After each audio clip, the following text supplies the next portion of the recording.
Baahubali 1 release అయిన వెంటనే జరుగుతుంది అనుకున్నారు, కానీ జరగలేదు. ఆ తర్వాత బాహుబలి 2 రిలీజ్ తర్వాత పక్కాగా జరుగుతుంది అన్నారు, అయినా జరగలేదు. సాహో అప్పుడు ఎవరు అడగలేదు. రాధేశ్యామ్ రిలీజ్ టైంలో ఎవరికీ గుర్తులేదు. మళ్ళీ ఆది పురుష్ విడుదలప్పుడు కొంత డిస్కషన్ జరిగింది. ఇప్పుడు కల్కి రిలీజ్ అవుతోంది. ఎట్టకేలకు మన జీవితంలోకి ఒక ప్రత్యేక వ్యక్తి కాబోతున్నాడు. వెయిట్ చేయండి డార్లింగ్స్ అంటూ ప్రభాస్ ఇన్స్టాలో పెట్టిన పోస్ట్ ఇప్పుడు ప్రకంపనలు సృష్టిస్తోంది. రెబల్ స్టార్ ఎట్టకేలకు వెడ్డింగ్ కు రెడీ అవుతున్నాడని టాక్ మొదలైంది. ప్రభాస్ పెట్టిన పోస్ట్ పర్సనల్ అయినా లేక సినిమా పరంగా అయినా రెబల్ స్టార్ ఇంట్లో మాత్రం అతని పెళ్లి గురించి చర్చ జరుగుతోంది.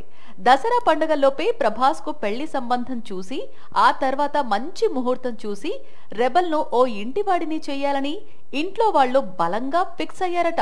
నిజానికి బాహుబలి 2 రిలీజ్ తర్వాత ప్రభాస్ మ్యారేజ్ జరుగుతుందని బాగా ప్రచారం సాగింది. కానీ ఎప్పటికప్పుడు తన పెళ్లిని వాయిదా వేస్తూ వస్తున్నాడు రెబల్. పైగా సల్మాన్ కు ఇంకా పెళ్లి కాలేదు కదా అంటూ ప్రశ్నిస్తుంటాడు. ఇకపై మాత్రం అలా కుదిరేలా లేదు. రెబల్ పెళ్లిపీటలు ఎక్కాల్సిందే అని ఇంట్లో కండిషన్ పెట్టారట. ఓ ఎన్ఆర్ఐ కుటుంబంతో సంబంధం మాట్లాడుతున్నారట.